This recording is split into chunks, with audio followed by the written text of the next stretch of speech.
rewarded myself for a job well done. Schaefer Shamir Smith, aka Neyo, born October 18, 1979. Today's feature is arguably the most underrated R&B artist of his time, as well as one of the most unique in the reach he has on a global scale. Being in some places like Japan and the UK, you'd be surprised how big of an artist Neyo is or has been in the past. In the 2000s, R&B was still surging in the early years from its 90s success, with artists like Usher, Beyonce, Jagged Edge, Mary J, Alicia Keys, Ashanti, Destiny's Child, and the list goes on. During the middle of the decade, the genre continued to have success, adding new R&B acts that would shape whatever it would become in the 2010s. Artists like Beyonce, Usher, Chris Brown, Trey Songz, Omarion, Ciara, and an artist like Neyo enjoyed about a 3-year dominance to close out a decade of new stars and the last feel of traditional R&B. Since then, pop, dance, and EDM have grown in their influence on traditional R&B, with many artists realizing that the main way to be successful individually is to focus on the radio and social media, making songs that were bigger and more marketable to the masses. But what that did was cut off circulation to the heart of what R&B was. The pain, the heartbreak, the passion of love and sex, which made it relatable to the people that supported it, replaced by the glitz and the glamour of being rich and flashy on your new social apps.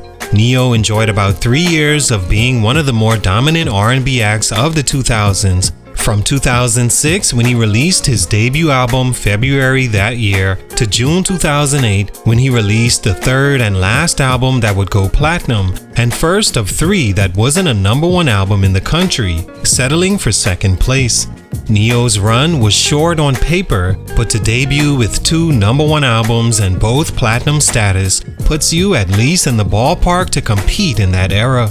None of that is mentioning the countless songs he's wrote for artists, both male and female, that has contributed to their own success. Names like Jennifer Hudson, Mario, Rihanna multiple times, and hits, LaToya, In Vogue, Carrie Hilson, and the list goes on. He also wrote one of Beyonce's biggest songs of her career in Irreplaceable that sold over 6 million copies in just the US alone. Neyo's talent stretched far beyond just being an R&B singer and songwriter. He also composed dance records, pop records, and EDM. Not mentioning his contributions to the film world, dance, and reality TV style acting and hosting. Neyo all around is an entertainer that doesn't jump out at you and in your face as other celebrities, but the work is definitely there and achievements in R&B are as well. But somehow, for these reasons, he remains one of the more underrated artists of his era. Why is that? Let's talk about it. Salute to Ron's World for Real on IG for this request. It's your boy JC Stunted Growth Music. Let's get it, man. Take a minute to like, subscribe, and comment on who I should do next. Neyo is a singer, songwriter, dancer, and actor from Camden, Arkansas that moved to Las Vegas at a young age after his parents, who were both musicians, separated. He helped form a local R&B group called Envy and went by the name Go-Go as the unofficial frontman.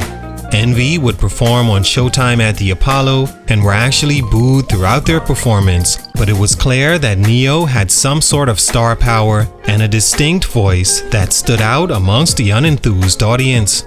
The group soon went their separate ways and Go-Go, aka Neyo, was signed directly to Columbia Records, but the deal would soon fall through with no debut album. He began focusing on writing music and shopping himself as a writer and solo artist secondarily. Numerous efforts failed until, while visiting Def Jam, a few of the songs he wrote to showcase his producer Sauce were played along with the hit song he wrote for Mario, Let Me Love You, for Tina Davis, A&R at Def Jam at the time. She asked Neyo to perform them on the spot, and it led to performing again for head of Def Jam, L.A. Reid. Reid saw the potential and signed him on the spot to Def Jam, and the rest was history. Stunt number 1, a short career run. In my opinion, the backdrop for Neyo being as underrated as he is and arguably has always been are for reasons that have nothing to do with his talent or ability to be a one-stop shop almost to composing great music. One thing that gets in the way of seeing his worth is him not having an extensive share and dominance at his peak as other artists. Neyo came out as a solo artist in 2006 with the single So Sick and the album In My Own Words, and by his Year of the Gentleman album in 2008, his peak had taken a significant step back. He still had singles and features that did well on the charts thereafter, like Beautiful Monster that peaked at 53 on the Billboard charts and went gold, One in a Million that peaked at 87 and went gold as well, and the platinum Let Me Love You in 2012. Sporadically from there, Neyo would pop up on the charts, but since 2008, the notoriety had become much different than it was at the beginning of his run. The thing about it is, the music was still good, but in my opinion became much less relatable to his target audience than before. On his album Libra Scale, the first that failed to go platinum, he led with singles that spoke more to the celebratory side of achievement in life and love instead of the pain and heartbreak or passion love brings. Those celebratory songs like Champagne Life and the pop dance Beautiful Monster were much less relatable to his target audience, even though they were great for the radio, award shows, and music charts. They moved the needle behind the scenes in the places that mattered financially, but most people can't relate to the champagne life of celebrities and all the ups and downs that comes with. Pop and dance made a surge early 2010s, and Neyo was one of the artists that leaned into the change, but got too far from the passion that made his music hit the target initially. It helped lead to a short run on top and made him easily overlooked. Stunt number 2, controversy sells. Neyo strikes me as one of those artists that if he never made it big either singing, dancing, acting, or writing, he still would be doing all those things. He didn't get into it because someone noticed he had the look for it, or the dance moves particularly, or even the personality. He was just so good at so many things, it was undeniable he should be a part of something that generates a lot of money and produces the next wave of good music of any genre. But a part of being an entertainer is how good are you naturally at putting on a show and entertaining that's on and off stage, especially with the emergence of social media. In these times, music artists are given more shine when they also have a personality or presence on social media, with more eyes wanting to view their everyday lives and personality. In today's age, more eyes means more interest. Therefore, more companies wanting to use you to make money off your platform. Historically, the best ways to sell entertainment is through controversy and sex. Not many huge artists that also have a large social following didn't have their points where the world focused on something good or bad they did, or them as a sex symbol, and all it did was made them much more popular, leading to anticipation for their music, helping extend their run. While other artists were in the news for their controversial personalities or sex appeal, Neyo was behind the scenes being a normal human being, writing for someone else or acting or trying to stay away from controversy. While all the girls lauded after Chris Brown, Usher, and Trey Songz, or Brown, Songs, and Usher stayed in the news, Neyo never evolved into his own tabloid-worthy storyline, and it limited his popularity and less eyes were on his music.